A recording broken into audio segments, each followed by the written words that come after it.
কারণ বইয়ের নামে যখন আপনি সম্পদ খরিদ করবেন, বইয়ের অ্যাকাউন্টে যখন বিপুল অঙ্কের টাকা রাখবেন, তখন এই সম্পত্তির লোভে আপনার বইয়ের ভালোবাসার লোকের কোনো অভাব হবে না। প্রিয় ভিউয়ার্স, আসসালামু আলাইকুম। প্রিয়জন রেখে জীবনের প্রয়োজনে যে রেমিটেন্স যোদ্ধারা কঠিন জীবনযাপন করেন পৃথিবীর বিভিন্ন প্রান্তে, আজকের পর্বে তাদেরকে নিয়েই কিছু আলোচনা করব।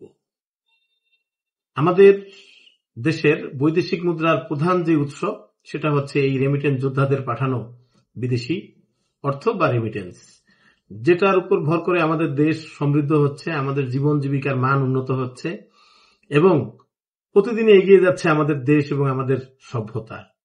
কিন্তু প্রকৃতপক্ষে এই রেমিটেন্স যোদ্ধারা রাষ্ট্র, পরিবার এবং সমাজে থাকেন সবসময় অবহেলিত এবং একটি কঠিন পরিস্থিতির মুখোমুখি হতে হয় তাদের সর্বক্ষণ। তাদের কিছু সিদ্ধান্তহীনতা এবং কিছু ভুল সিদ্ধান্তের কারণে তাদের জীবন অনেক সময় হয়ে ওঠে দুর্বিষহ, কঠিন। আমাদের রেমিটেন্স যোদ্ধারা বা প্রবাসী ভাইয়েরা বিভিন্ন দেশে অত্যন্ত কঠিন পরিশ্রম করে অত্যন্ত প্রতিকূল পরিবেশের মধ্যে আয় করে তাদের এই কষ্টার্জিত অর্থটি পাঠিয়ে দেন দেশে তার প্রিয় স্ত্রী, সন্তানদের বা পিতামাতা এদের সুখ শান্তির উদ্দেশ্যে। সেই টাকাটা কতটা সঠিকভাবে ব্যবহার হয়, অনেক ক্ষেত্রেই দেখা যায় যে তাদের এই টাকাটা যাদের যে কাজে পাঠানো হয় ঠিক সেভাবে ব্যবহার না হয়ে যাচ্ছে তাইভাবে ব্যবহার হয়। অনেক সময় তাদের এই টাকার কারণে তাদের জীবনেও নেমে আসে বড় ধরনের বিপর্যয়। যেমন অতি সম্প্রতি একটি ঘটনা না বললেই নয়। তিনি অনেকদিন মধ্যপ্রাচ্যের একটি দেশে আয় করে টাকা পাঠিয়েছেন এবং সেই টাকায় তার স্ত্রীর নামে জমি কিনেছেন ভোলা শহরের একটি স্থানে এবং সেই জমিতে একটি সুরম্য ভবন, তিনতলা ভবন নির্মাণ করেছেন। তার পাঠানো এই টাকায় তার স্ত্রী একটি অনৈতিক জীবনে জড়িয়ে পড়েন এবং পরকীয়া প্রেমে লিপ্ত হয়ে তিনি নিজের জীবনকে বিপদগামী করেন।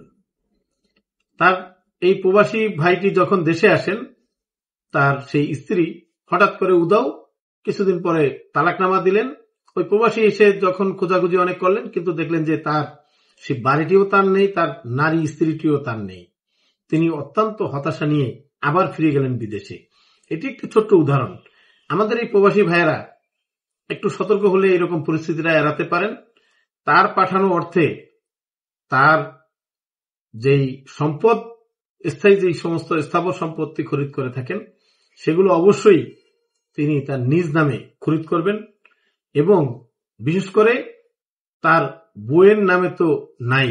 কারণ বইয়ের নামে যখন আপনি সম্পদ খরিদ করবেন, বইয়ের অ্যাকাউন্টে যখন বিপুল অঙ্কের টাকা রাখবেন, তখন এই সম্পত্তির লোভে আপনার বইয়ের ভালোবাসার লোকের কোনো অভাব হবে না।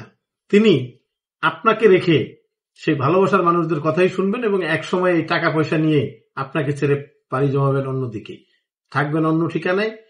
আপনি হবেন একটি বিপর্যস্ত জীবনের সম্মুখীন। তো প্রিয় ভাইয়েরা, আজকে এই পর্যন্তই। সতর্ক থাকবেন, সুস্থ থাকবেন।